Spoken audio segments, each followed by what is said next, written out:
Thanks, Gary. It's great to be here. And I really like the title of this session, Addicted to Growth, or at least Addicted to Growth at All Costs, because I think that is the problem. We are addicted to the system, and I think it's going to take some significant therapy to get out of this. And I have a 12-step program. I'll get to that at the end. But first of all, can we turn the front lights off down a little bit? First of all, who's heard the term Anthropocene before? Yeah, so this is a pretty well-informed audience. We live in a whole different world. I mean, it's a whole new geologic era where humans and their artifacts and our use of energy has really begun to affect the functioning of the entire planetary system. So, it's a full world, as Herman Daly and others have called it, full of humans and their artifacts. So, what does that mean? It means we have to start thinking differently. Business as usual is no longer an option. As some have said, business as usual is the utopian fantasy. It's going to require a transition to a different system. And I guess the question really is that transition going to involve a collapse and having to rebuild from that collapse, or is it going to involve a smoother transition into something much better, better than the growth economy? To solve these kinds of complex problems requires, I think, that we integrate these three elements of having an adequate vision, not only of how the world is, our scientific understanding, and that's changing rapidly as we learn more about how complex adaptive systems function, as we learn more about human psychology, particularly positive psychology, what actually does contribute to human well-being, as we learn more about planetary boundaries and tipping points, etc. But we also need a better, more adequate vision of how we would like the world to be. What sort of future do we really want? What does a sustainable and desirable future really look like, and how can that be better than the future that we seem to be headed toward with the growth at all costs model? Our tools and analytical techniques, our implementation strategies, policies, etc., need to be integrated with and consistent with that changing and adaptive vision. And when we talk about addiction, I think we have a lot to learn from overcoming individual addictions. And one of the first things you learn there is that the worst thing you can say to an addict is, you're doing the wrong thing, you've just got to stop doing this, you're killing yourself, etc. I mean, that immediately evokes a defensive, denial kind of reaction. And in fact, that's the kind of reaction that we're getting from society with the kinds of message that we're presenting. Not that it's not absolutely true. But if you want to, if you want some therapy that works, I think we've got to take a different strategy. So we know, for example, that the world is a complex, nonlinear adaptive system. There are thresholds, there are tipping points, there are surprises. This is some of the potential tipping points in the climate system, including the ice sheets melting, but also a whole range of other things. Dieback of the Amazon rainforest, the tundra melting and releasing methane, et cetera, et cetera. So things could change quite radically, quite quickly, quite unexpectedly. Because of that, I was part of a large group that tried to put together, what is the safe operating space on this finite planet? And we tried to identify the planetary boundaries. We came up with these 9 boundaries, including 3 that we thought were clearly outside the safe operating space already and needed to be brought back in. Climate change, biodiversity loss, and the nitrogen cycle, and several others rapidly approaching that safe operating space or boundary. So recognizing or re-recognizing that there are limits to this finite planet that we're inhabiting. And we're quickly approaching the cliff in many cases, and we should back off. If our vision of the future is to have a sustainable and desirable place for humanity within this system. Now, this is not the movie that most people are lining up to go see, unfortunately. And as I said, part of the reason for that is that the way it's being framed is we're doing the wrong thing. We've got to stop doing it. So I think we have to start thinking of this in a different way, and we need actually a third movie. We need a movie that's a much more positive vision of a sustainable and desirable economy in society, in nature. And I put it in those terms just to emphasize the fact that that's the framing that's required. You can no longer think about the economy as being separate from the rest of nature, or humans being separate from the rest of nature. And recognize that we can't manage the economy if we don't understand its interaction with, its interdependence with, its embeddedness in society, its that embeddedness in the rest of nature. So that's the vision thing that's got to change. And it also has to be consistent with the changing science. We have a report that we did recently for the Rio Plus 20 meeting that goes into a lot more detail about what this society might look like.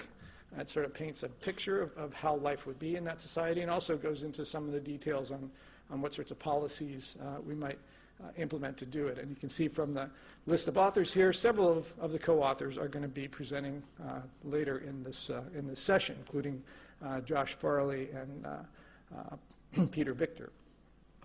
So, and this is a synthesis of some of the ideas around ecological economics and how we can actually create this new society. The key points in this argument are that this growth in material consumption and throughput is not sustainable. There are fundamental planetary boundaries. That it's also not desirable. It has negative side effects and on social and natural capital, and in the overdeveloped economies, and so it's not really increasing well-being, as I'll show later. And there's some good evidence and data to back that up. And there are viable alternatives. We can create a better world that doesn't consume as much, but also doesn't depend on economic growth as being and consumption and production of marketed goods and services as being the major source to human well-being. There's lots of other things that contribute.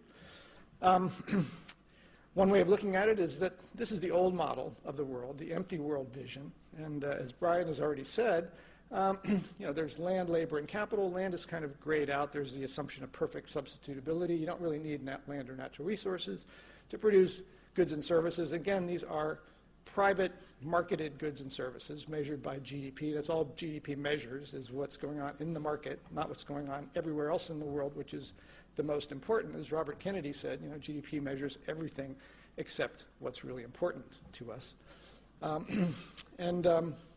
The idea is the more we consume, the better off we are, and we can reinvest some of that GDP back in creating more capital so we can produce more in the future and have the whole thing continue to grow. So there's nothing in this vision, and I think this is the vision that drives a lot of our policy these days, that would limit the continual growth of this system. It also implies that private property rights are the best way to go because you're talking about private goods and services, and ignores everything having to do with land and also everything having to do with society. As Margaret Thatcher once said, there's no such thing as society. Well, there is such a thing as society, I will argue. We are here. I don't think there's any denying that. And this is maybe a better picture of the whole system. We have to recognize that there are at least these four fundamental types of assets that are all required to produce any sorts of human well-being, including economic production, but also directly contributing to human well-being. So we have conventional built capital, labor, but broadened to recognize the idea that it's human capital is information, it's human health, it's not just labor. Social capital is all the interactions among people, all of our formal and informal networks and institutions, and the market itself is a form of social capital. It's just an institution that we've constructed to help allocate these resources. And finally, natural capital, everything else in the system. We live in a materially closed system. Everything has to go somewhere. We produce pollution and waste as byproducts that have disamenity effects, et cetera. And also, we're learning a lot more about what actually does contribute to human well-being and finding that there are rapidly decreasing marginal returns to income and consumption. Tim Kasser is a psychologist. He'll be giving a talk actually in Canberra on the 7th of October. If you want to learn more about this, he wrote a book called The High Price of Materialism that shows that people with more materialistic kinds of orientations actually have higher rates of both mental and physical illness and are not self-reporting as well off as people who have lower emphasis on material production, consumption. There's a whole field of positive psychology, or the science of happiness, as it's called. It's beginning to understand what actually does contribute to well-being, and certainly consumption only does up to a point, or at least that it decreases quite rapidly as you have enough, and the point becomes more keeping up with the Joneses and relative consumption rather than absolute consumption, even on the consumption side. Much less everything else that contributes to well-being. And I think if you look at your own lives, you'll recognize that your friends, your family, your participation, in society, your support of your life from ecosystems and natural capital contribute a lot more. So on that last point, natural capital and the ecosystem services that it provides are extremely important in supporting human well-being. So if you don't know, ecosystem services are defined as the benefits that people derive from functioning ecosystems, whether they recognize and perceive those benefits or not. Nature, we live on a spaceship, and that spaceship is providing for all of our needs, and has, for the entirety of the evolutionary history of humans. What we haven't done is we have done now is begin to quantify and understand those complex interconnections between provisioning services, regulating, cultural, supporting services. This is from the Millennium Ecosystem Assessment, if you haven't had a chance to look at that, and all the various constituents of human well-being, which go much beyond pure subsistence. There is, however, one thing missing from this diagram, and that is the interaction with the other three types of capital that I mentioned.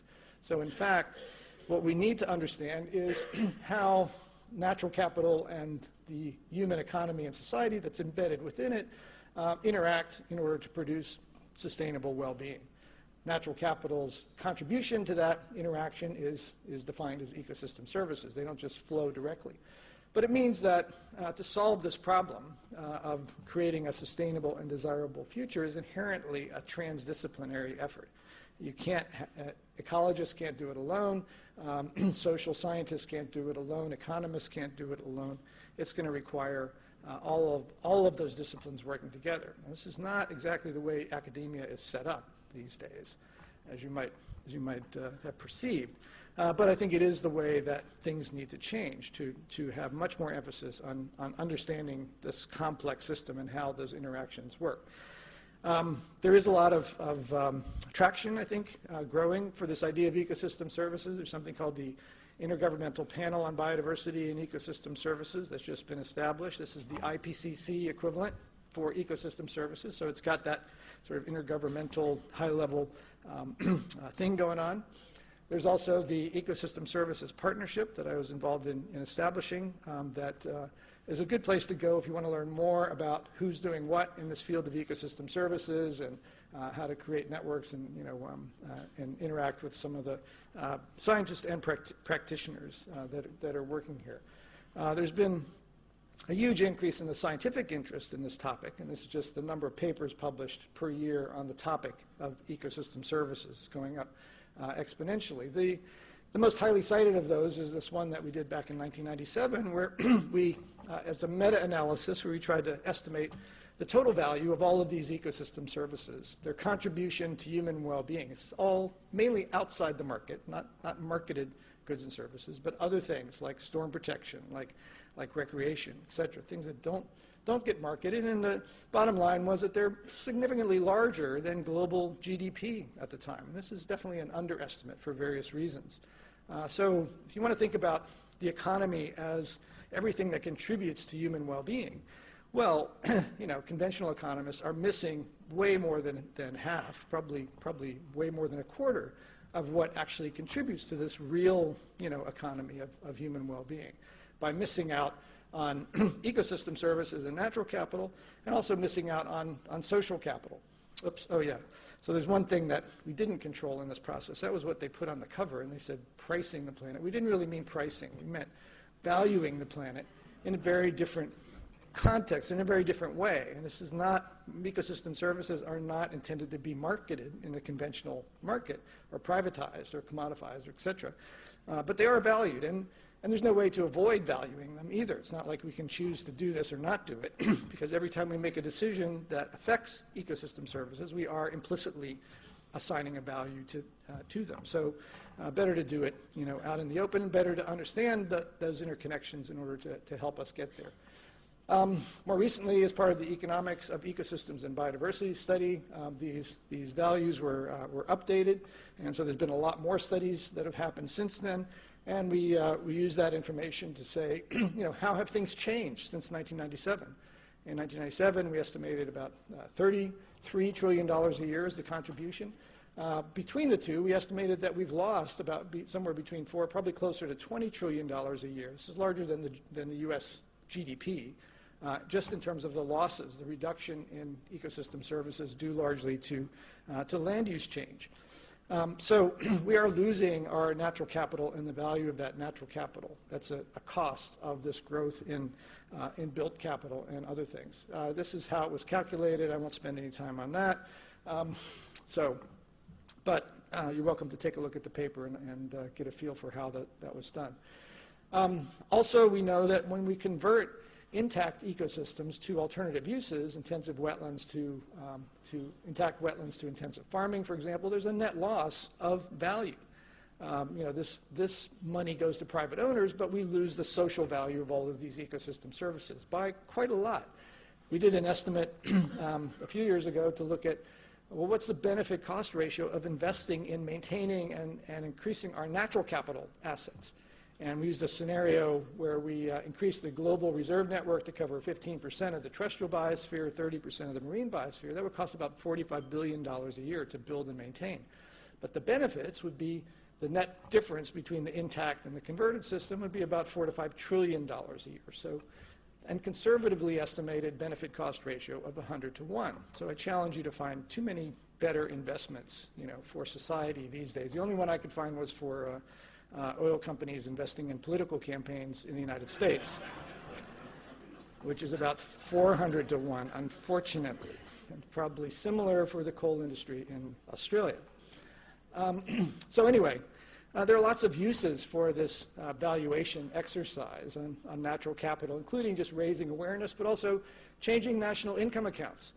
So we spend so much time worrying about GDP, but we know that ecosystem services, natural capital are not included. Well, there are efforts to do that. In fact, the Australian Bureau of Statistics is very actively trying to incorporate ecosystem services into national accounts. To analyze specific policies and land use and regional planning projects, what happens to the value of the whole landscape, not just the marketed part of the landscape when you make these changes in land use. This idea of payment for ecosystem services has been very effective, for example, in Costa Rica, in reforesting the whole country by paying landowners to supply these ecosystem services. Full cost accounting, I think, is a really critical one. The price of everything. The market is not telling us the truth about the price of things, the cost of things. Why is it? Well, there's all these environmental and social externalities that are not included in the price. If we could somehow get them into the price, then people would be making at least a better approximation to sustainable kinds of decisions, or at least recognizing the full cost of what they're doing. And there are efforts to do that. I'll point out one example. And finally, I think we need different institutions to manage these kinds of common assets. And this idea of common asset trusts is one that Peter Barnes and others have suggested. And we've recommended that we think of the atmosphere, for example, as a common asset. Governments should perform their role under the public trust doctrine of being trustees of that common asset and charge those who damage it for damages, and they could reward those who benefit it through payment systems or other kinds of economic incentives. But let's take that a lot more seriously. On the full cost accounting side, there's a company called True Cost that I've been involved with as an advisor that tries to do just that. They have a fairly elaborate system for estimating the ecosystem service and health costs associated with businesses, both their local operations but also their entire supply chain. So they can look at, these estimates are used by, for example, Newsweek's ranking of businesses, and they're used by the companies themselves, including Puma, who's doing an environmental profit and loss statement to begin to understand, where are their liabilities out there in terms of the environment. True Cost recently did a study of the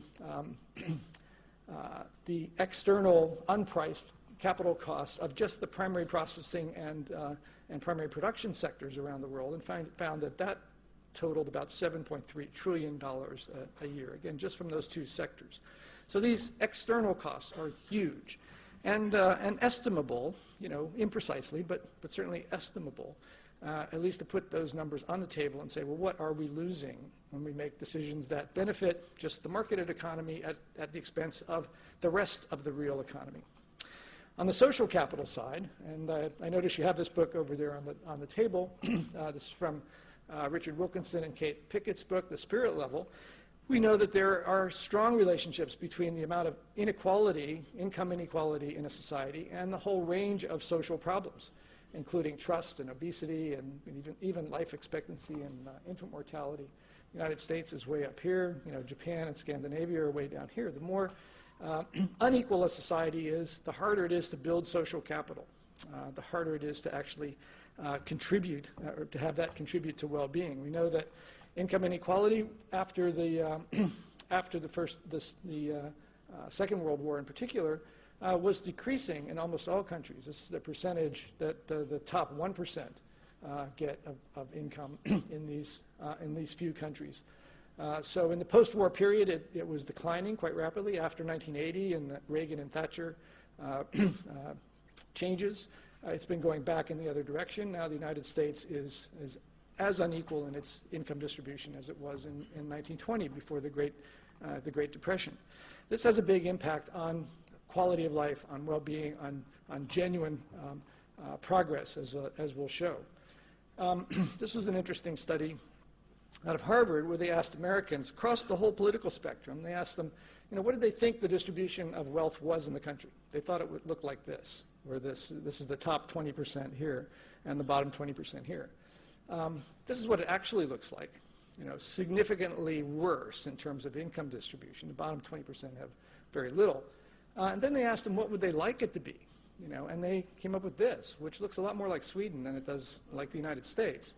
And it was surprising that this was, you know, it wasn't a right-left, you know, conservative, Democrat sort of distribution. It was, everybody thought that it should be more equal.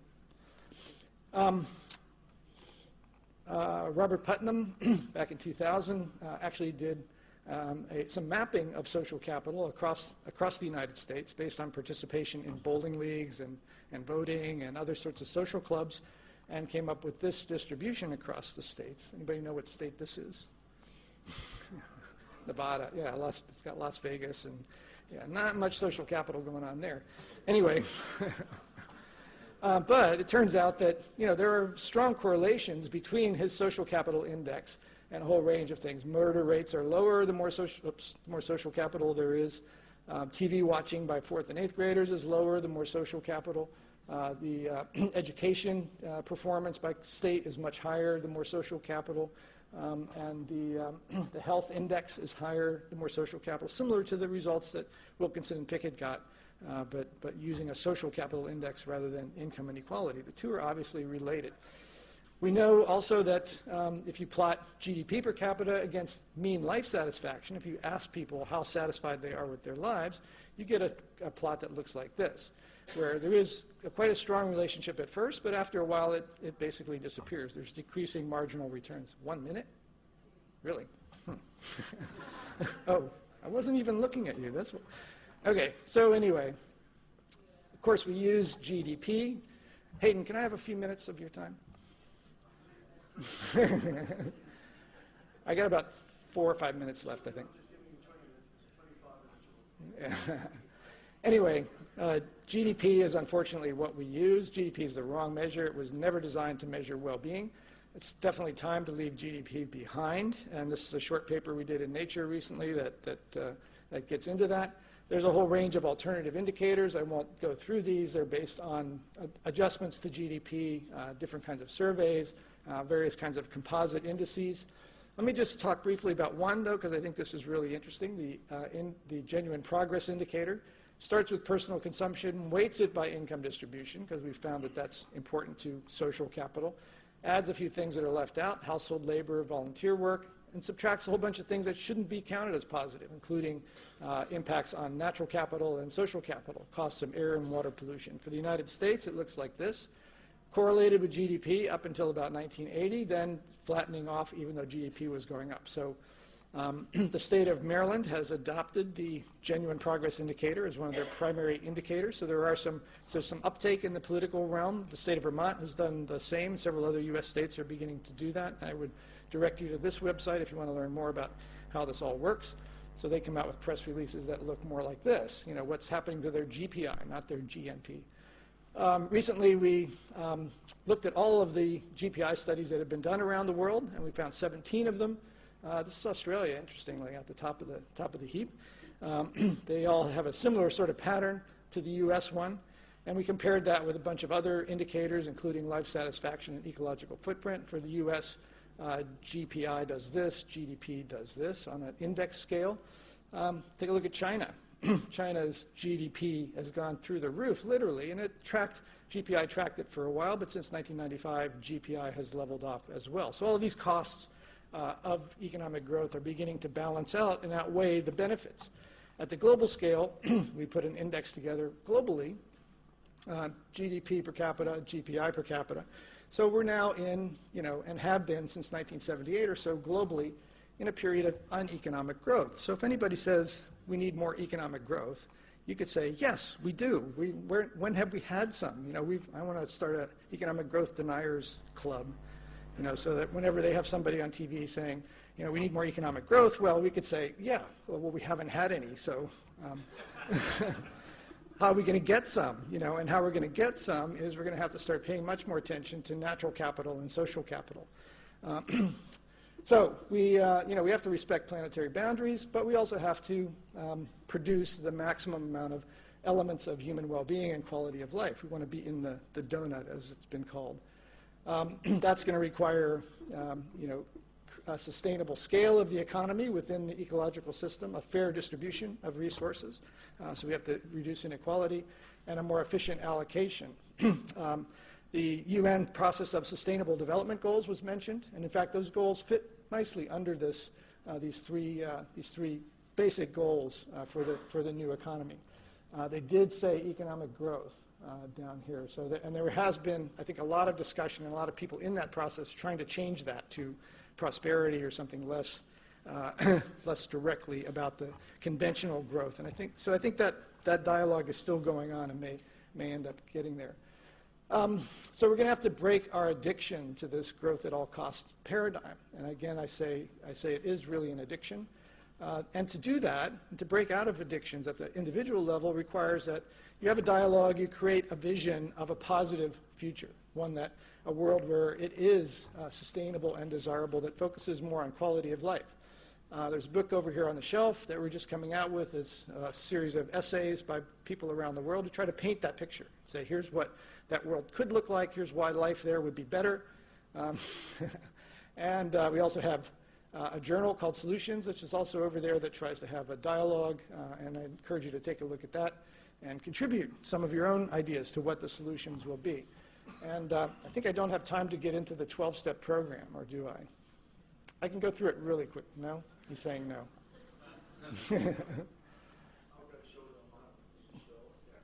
Okay. We mentioned prosperity without growth. We mentioned Peter Victor is going to talk more about this, I think, and he showed that, in fact, you can have a stable, steady-state economy that has lower unemployment, better quality of life, et cetera. And he did this using a conventional kind of model of the Canadian economy. And he had, some things that had to change in order to get to that new economy. And so this is the 12-step program. New meanings and measures of success. We talked about that. Things like GPI rather than GDP. Limits on materials, energy, waste, land use, and population. So we have to stay within planetary boundaries. More meaningful prices, full cost accounting, more durable, repairable products. Fewer status goods. So we don't want to consume things just for status. We want to have other ways of contributing to well-being. More informative advertising and bans on advertising to children. Better screening of technology. We want technology to be a good servant, but not a master. More efficient capital stock. more local, less global. This is not just to reduce transport costs, but because local economies actually construct and help increase social capital. And that leads directly to well-being. Reduce inequality, we talked a lot about that already. Less work, more leisure. Anybody opposed to this one? Okay. And education for life and not just work. The idea is that also building human capital, educating people contributes to well-being directly, not just to get a job, to buy more stuff, etc. And finally, of course, there's always a skeptic in the back of the room, you know, saying, yeah, what if it's all a big hoax and we create this better world for nothing? Well, we need to just focus on creating the better world. And that's my argument here, that to break our addiction to growth, we need to say how the world can be, a non-growing world can be a much better place where we have much happier people going forward. And we have an organization where we're trying to get together. And in fact, I think if you'll find that there are a lot more people out there that are presenting the same message than you might imagine. So we need an alliance of all of those people for sustainability and prosperity, and I'll stop there. Thank you.